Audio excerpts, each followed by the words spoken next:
Es hora de abrir el debate en la mesa ancha, señores, ya es viernes. Es viernes, una semana un poco ya muy motivada. Muy movida. Bueno, tenemos que cerrar la semana en este bloque en la mesa ancha hablando de la guerra en el país. Y los ecos de lo que está pasando en Cauca, que no es solamente en Cauca. Una declaración de ayer del ministro de Defensa en donde de alguna forma plantea la posibilidad de que si continúan estas confrontaciones en Cauca, podría incluso el gobierno nacional levantarse de la mesa de negociaciones. Y unas declaraciones también del gobernador de Antioquia que preocupan muchísimo. Antioquia, en donde sí se mantiene el cese bilateral con el ELN y con las disidencias, en donde asegura que primero la fuerza pública tiene las manos amarradas para actuar incluso contra el Clan del Golfo, porque el Clan del Golfo, asegura él, está intercambiando brazaletes y utiliza brazaletes o del ELN o de las disidencias, y que sigue habiendo reclutamiento de menores y no está haciendo nada el mecanismo de verificación. No sé por dónde quieran empezar y de qué quieren hablar, Juana. Muy importante las declaraciones del ministro de Defensa, porque además dijo que si no es la base del desmantelamiento de la economía ilícita, no puede haber ningún tipo de negociación ni se puede continuar en ningún tipo de mesa de diálogo o posibilidades de participar en la paz total. Y esto además lo hemos dicho y lo hemos analizado en esta mesa, y es la relación entre la lucha territorial en el Cauca por el control de los cultivos ilícitos de hoja de coca y el conflicto armado. Entonces, en esto tiene toda la razón de, si no va a haber una negociación en la que se dice y se acabe la producción y el control territorial a través de la hoja de coca, pues es que no puede haber ningún tipo de negociación de absolutamente nada, porque va a seguir la lucha territorial, que es una lucha armada y es una confrontación armada en la que las poblaciones y la población civil es la que queda entre los dos fuegos.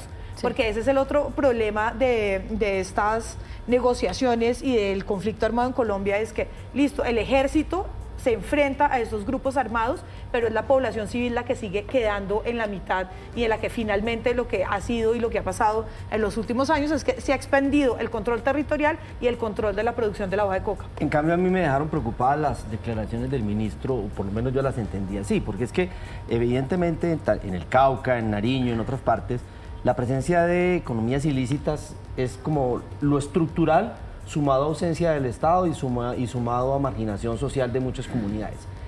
Pero decir que si el EMC se compromete a acabar las economías ilícitas, se puede pensar en un cese al fuego, me parece que no es como contradictorio, porque lo que se le está reclamando hoy al gobierno es que siga la arremetida militar, y que el EMC está, por ejemplo, haciendo reclutamiento de menores, está haciendo confinamiento, está haciendo ataques a la población civil en un momento determinado, a comunidades indígenas. Me parece que esa es la exigencia. O sea, no veo como una coherencia entre que terminen las economías ilícitas y reactivar un posible cese al fuego. Me parece que es un mensaje como contradictorio, y a mí me dejó preocupado ese punto de las declaraciones del ministro. Y además, independientemente, digamos, de los hechos criminales como tal, en otros lugares lo que se dice es que, por ejemplo, lo que está pasando en Antioquia, que el EMC y el ELN están aprovechando de ese cese del fuego bilateral para fortalecerse militarmente. Sí, no se le ve cómodo al gobierno en esta faceta de guerrerismo, ¿no? Porque es un gobierno que cuando era oposición, y su espíritu ideológico y político durante años fue básicamente criminalizar las acciones militares, ¿no? Satanizar casi cualquier tipo de acción militar, porque decía el gobierno, en ese momento la oposición, no, esto es muy sencillo, llegamos con voluntad de paz y todo se resuelve en 3 meses con el ELN. Ahora enfrentados con la realidad de, no, esto no es tan fácil, ¿no? Como se veía desde afuera, y cuando ya tienen la responsabilidad de asumirlo, pues la vía que queda entonces, si estos señores no tienen voluntad de paz y siguen cometiendo crímenes, pues, y la vía que exige la Constitución es la militar. Y el gobierno no está cómodo, Maritza, eso es evidente, no está cómodo con esto, y entra en esas dicotomías, esas contradicciones, ¿no? Que la señala el gobernador de Antioquia, ¿no? Él dice, oiga, es que el cese al fuego con el ELN está entorpeciendo operativamente al ejército.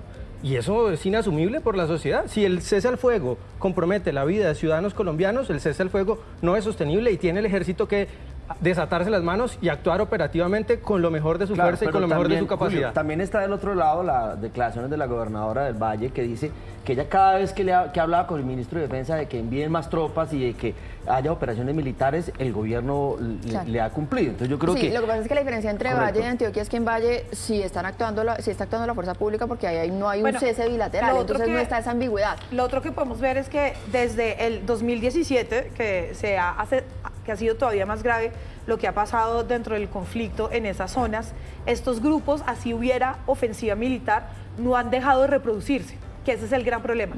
Estos grupos ahora no es un solo grupo con una sola comandancia y digamos que una estructura con la que se pueda negociar fácilmente, y aquí hemos insistido, sino que por ejemplo en el caso de las disidencias de las FARC nos encontramos con 25 organizaciones dentro de una sola estructura, y si listo, se logra negociar o se logra acabar de modo militar con 3, 4 estructuras, sigue habiendo otras 20. Y Y el ahí problema es donde hay es que- el problema de raíz de cómo se acaba y se desarticulan estas estructuras que no han parado de reproducirse, sino que al parecer se multiplican y se multiplican sin Y parar. ahí es donde hay que hacer ajustes al sistema de incentivos de la paz total, porque aquí también lo hemos señalado. Ese sistema de incentivos indica que cualquier grupo armado que busque disidencia y quiera mostrar fuerza, pues entonces aparece de nuevo en el escenario. exactamente. Y esa otro parte es tema son complicada. esas condiciones mínimas para la negociación, por ejemplo, la verificación, porque y qué pena regresar acá con lo que dijo el gobernador, pero pues qué grave que se estén denunciando violaciones a ese cese bilateral y que el mecanismo de verificación no haga nada.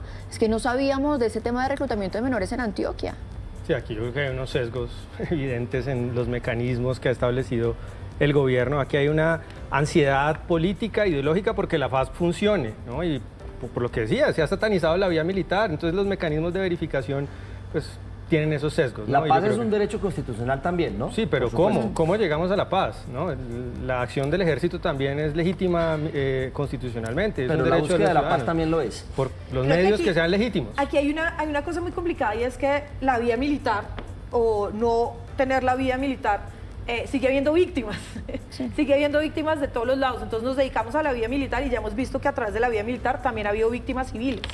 Y entonces dejamos la vía militar y empiezan a tomar más control del territorio. Entonces vemos que las opciones y lo que hemos hecho históricamente no ha funcionado, y ahora está funcionando aún menos, que es No, lo más pero grave de no, todo. Yo siento, yo creo que sí funcionó la tasa de homicidios en el país cuando el Estado tomó la decisión de, digamos, ejercer la autoridad y ejercer el imperio de la ley, se desplomó. ¿Y sabe Lo cuándo invito- Se desplomó cuándo durante se 2 desplomó? décadas. Ahí Cuando sí se firmó el tengo- acuerdo de ahí sí con las tengo FARC. un No, eso no dato. es cierto. Lo Claro. invito- El desplome Claro que sí. fundamental de la tasa de Juana, el homicidios en dato para Colombia. cerrar, porque se Julio, nos acabó le el invito tiempo. a leer el libro del profesor Gutiérrez Sanín, en el que están las estadísticas que comprueban Yo- con la firma del acuerdo de paz cómo bajó la tasa de homicidios y invito a con ver.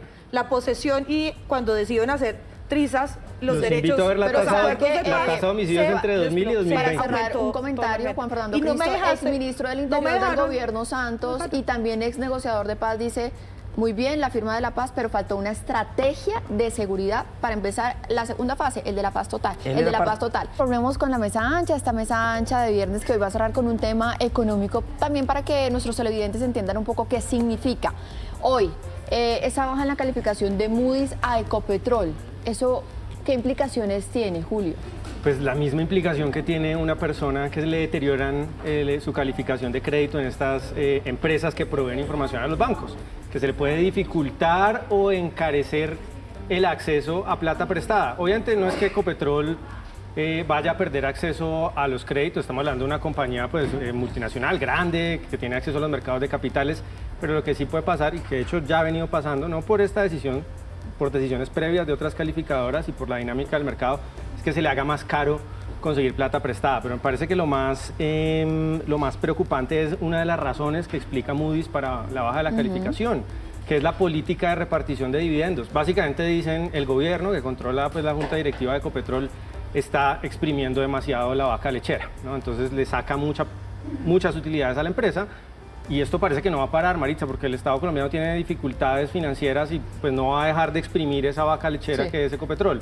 Y eso en el mediano y largo plazo preocupa porque pone en duda la sostenibilidad a largo plazo de Ecopetrol. Y tiene también que ver algo el tema político, es que pues digamos inevitablemente hay que decir que Ricardo Roa, el gerente de Ecopetrol, pues fue el gerente de la campaña del presidente Gustavo Petro y que justamente en los últimos días pues se dieron varias noticias alrededor de eso, de Pero la es que campaña y la financiación de la campaña. Lo que está pasando con Ecopetrol ya venimos en varios años, ¿no?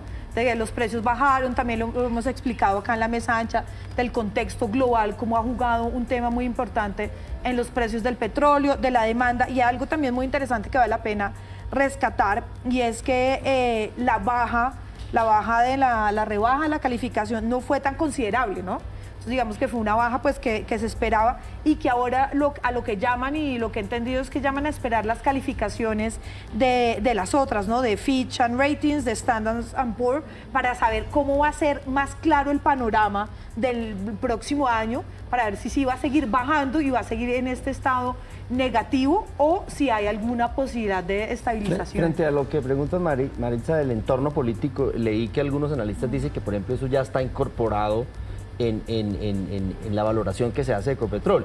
Y entonces, por ejemplo, llama la atención que ayer mismo la acción de Ecopetrol subió un poco, porque uno dice, bueno, si le califican más, si le bajan el riesgo de la deuda, ¿cómo es que sube la acción? Entonces, lo que dicen los analistas, ya todos esos problemas de la turbulencia política ya están internalizados, digamos, por el mercado. Sí, ya lo normalizaron por el mercado.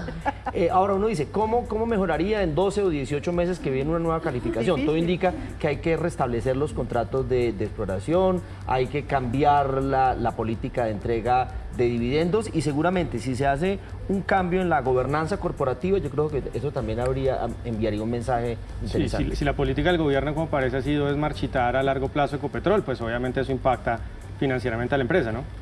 Decisiones que no se han querido tomar o se han negado, como el tema del fracking o el tema de explorar nuevos campos, hacer nuevos contratos de exploración, pues eso Julio, impacta. Es un tema político. El largo plazo de este gobierno son 2 años que le quedan, ¿no?